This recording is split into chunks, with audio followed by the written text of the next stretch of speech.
Alex is going to read this one. Oh, it's a bigotry warning. I'm glad you got this one and not me. Yes, I specifically picked it, and I decided that you wouldn't probably like to read it. You would like to comment on it. I just saw one word or two words in there, and I'm definitely going to comment on it. All right, so this RPG horror story comes from Loser B. 1 TCX, and the title is Half of My Table Scandalized Because My Character is Gay and Kissed Her Girlfriend. I think that it is Loser Beach. Yeah. Loser. Yeah. We'll call it that. Loser B1 TCX.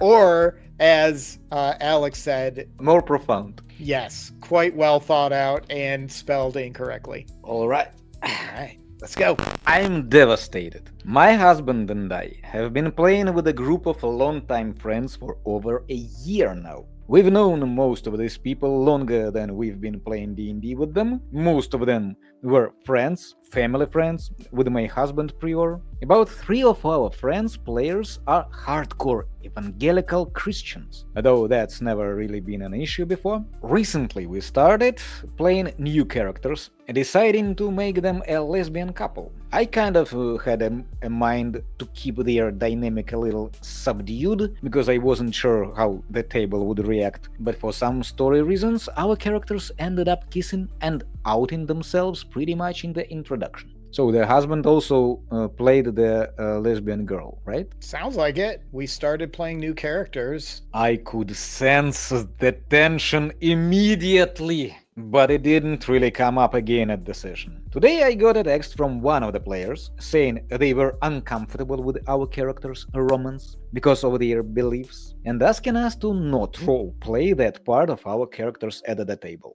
About role-playing that part of their characters at the table would probably...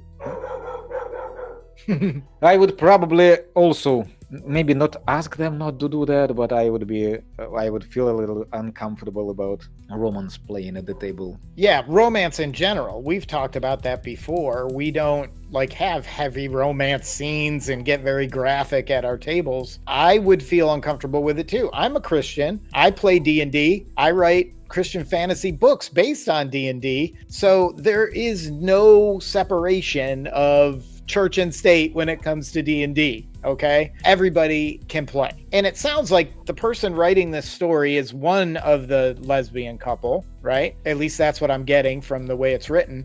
They are a wife and a husband, and they both, the couple decided to play lesbian characters. Yeah, and one of them is writing this story, and they absolutely knew that the other players at the table were evangelical Christians. They said it in the story. So, and they knew that this was gonna bother them, but they did it anyway. So I think they're pushing to see where the boundaries are gonna be.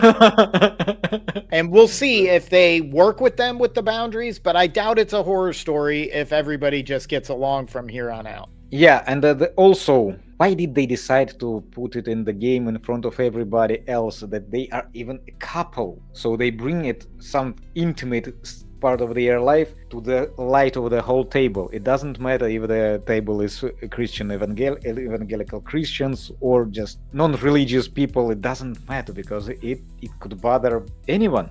Me too. Yeah. I would not want to see that. I would be uncomfortable about that as well. Yeah, I think a lot of people could be, and maybe a session 0 would have helped, where they could have said, hey, these are some lines we don't want to cross, like we've talked about in other stories. It doesn't sound like they did that ahead of time, and they're just dealing with it after the fact in the game. And also, I think that it doesn't matter if they are gay or straight. Yeah. So anyway, I would be pretty much. I'm with you. Agree. Part of me kind of suspected something like this could happen, knowing they were hardcore Christians, which is why I initially wanted to keep the dynamic between the characters slightly ambiguous. But I had hoped they would be chill about it, and this shit still stings. I'm a bisexual woman myself, and it is a little silly, but it feels like a profound rejection. No.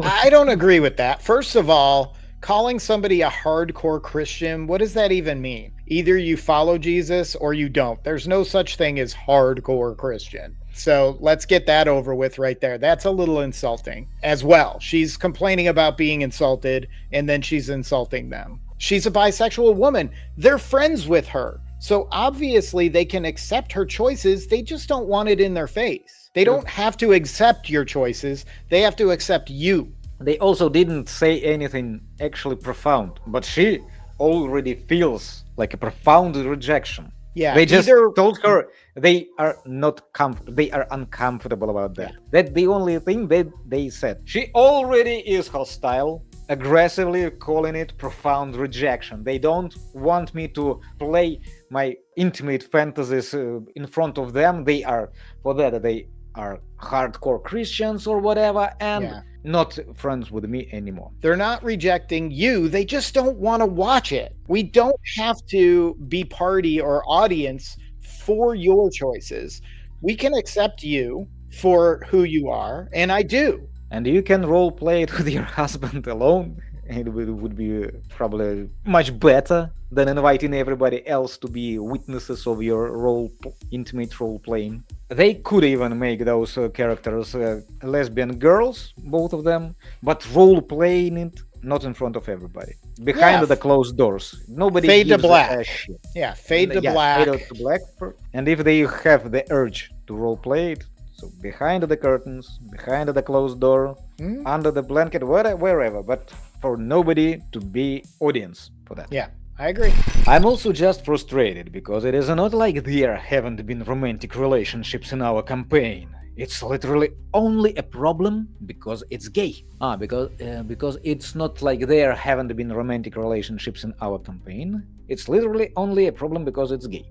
We've had all kinds of shit. From a character canonically having a smut addiction, to extremely sexualized, straight, flirting to straight characters steamingly making out mid-session. And they weren't even married. And a scandal! They were never uncomfortable with any of that. I have to agree with that. I mean, I think it's a little disingenuous for the Christians to be okay with all of that stuff and then draw the line at gay. If you don't want romance in the game, you don't want to go there, then it should be across the board. It shouldn't just be for you. Yeah, if you allowed that for any other circumstances, you have to allow it now.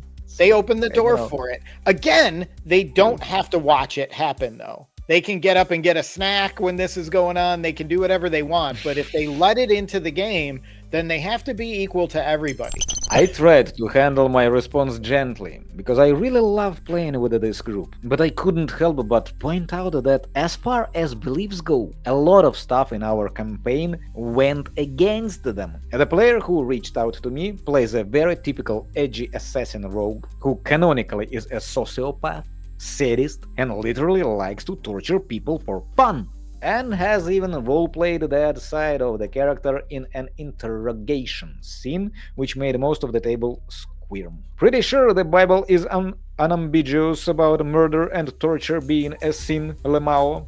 All right, this is two different things here. This is him role-playing a character in a game versus feeling uncomfortable about gay relationship being played out in front of him, or maybe all relationship. I don't know. I think they're a little bit inconsistent. More explicit. Yeah, maybe explicit. They are more explicit with the husband. Maybe. I don't know. But this is, I totally agree. This is two different things. If he plays Assassin Rogue, he plays Assassin Rogue who does stuff. We're allowed normal to be in a campaign and play a character that's not us. We're not playing us. We're playing a character. So how the character behaves in the game is completely separate. They're just saying everybody has lines and veils in the game, right? We had the one we talked about last time. They didn't want to be exposed to child murder or putting children in danger. That's a line. It's a veil. Just because his monk beat the crap out of orcs doesn't mean that he's now being inconsistent because he's okay with murder as long as it's not a child. That's a ridiculous assumption. yeah, right. I do genuinely care about respecting their beliefs and assuring everyone at my table is comfortable. But if my table can't handle a wholesome gay kiss, I don't know how much longer we are going to last. My husband is much as more furious about this than I am and wants to be much less gentle with them, and I can barely hold him back. I don't agree with that statement at all. I don't think this person cares about respecting their beliefs or ensuring that everybody at the table is comfortable, because this wouldn't even be a horror story if they were. So, edit. I don't respect their beliefs as far as homophobia goes. Told you. I worded Called it. I worded that poorly. I care about respecting boundaries that they set for the sake of everyone having fun at the table. But I think those boundaries are bullshit and bigoted, as indicated by the entirety of this post. And it's probably going to result in our table splitting up. And yes, Leopard ate my face. What does that mean? For some reason. I have no idea what leopards ate my face means. Edit 2. And not that I owe the internet an explanation. Oh, we are going here. Oh, they're responding to comments with an edit. We are being salty. But some comments are irking me. For further context, which I originally omitted for the sake of vagueness and plausible deniability, if any of them found this. So we are going to the long words, not used very often, because as soon as I do understand all of them, but they are rarely used. Yeah. I can recognize that. So that means that behind that she's masking a real rage. Yeah. A real Yeah. butthurt. For sure. Yeah.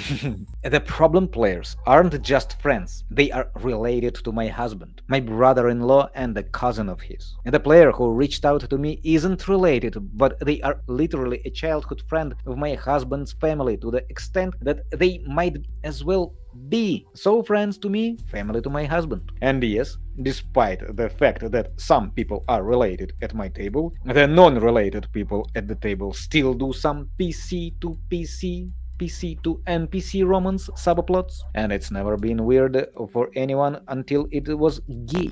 But we were talking about the kiss. Maybe it went a little bit further than that, because romance is okay when it goes fade to black, if they for some reason want to do that.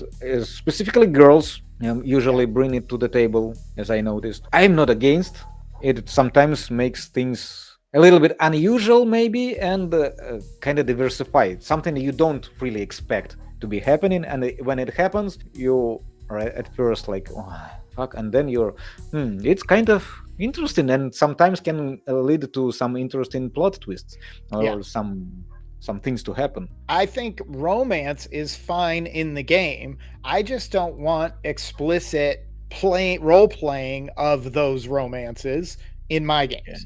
If you want to do that, there's plenty of tables for you to do that in. Knock yourself out. I just don't feel comfortable having explicit romance playing out in my games. I would rather fade it to black. The relationship is still there. The relationship can develop. And as you said, great subplots can come out of that. So I don't want to shut that down. I just don't want to have to be uncomfortable or even have to role play with you in a PC NPC type relationship where I have to do it. That's not something that I want to do in playing D&D. When my husband and I played a man and a woman respectively in the past, the whole table shipped them even though the characters literally hated each other. Lamao. Okay, I laughed my ass off. So it's not a thing of relatives being grossed out by my husband and I depicting romance at the table. By the way, I was referring to that. Yeah. So they bring to the light something that should happen in their bedroom. I think that most of comments also hinted on that. Yes, this makes this whole thing juicier and more of a train wreck. You are welcome. But the bottom line being that cutting them out completely is not an option. Though not playing D&D with them anymore, maybe. If it was a group of randos, we'd absolutely be out of the door. Maybe this horror story is more a caution against playing with the relatives. No, it's not. Because You can play with your relatives, you can play with friends, you can play with strangers. You just have to actually respect each other's boundaries, not just say you're going to when you really admit that you don't care about their boundaries.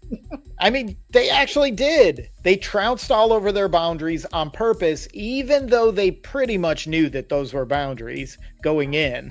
And then they laughed about it unapologetically when they were upset, which they predicted they would be. So they did this on purpose. They're just creating drama. True.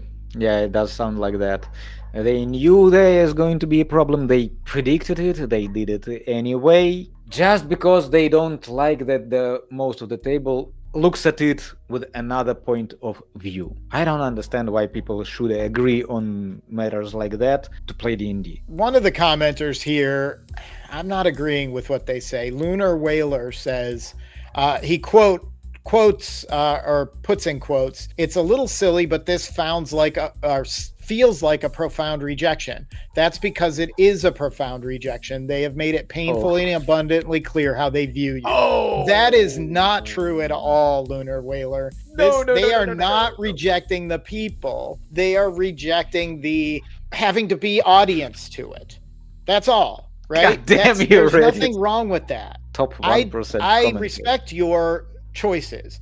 I don't have to be in the audience for them, though. That's two different things. Then he quotes, "I do generally care about respecting their beliefs, genuinely care about respecting their beliefs," which they later admitted they didn't respect their beliefs at all. And then this person, Lunar Whaler, says, "Why? Their beliefs are your sexuality repulses us and you should keep it shut away for comfort, for our comfort. Why is that worth respecting?" Because you should respect people. I agree, though, that they were inconsistent. They should be consistent. If this bothers them, then the heterosexual type stuff and that all of that should have bothered them too, and they should have just, as a table at session 0, agreed to a fade to black kind of thing so that everybody wasn't uncomfortable. But this has nothing to do with them rejecting the other players. It has to do with them not wanting to watch it play out.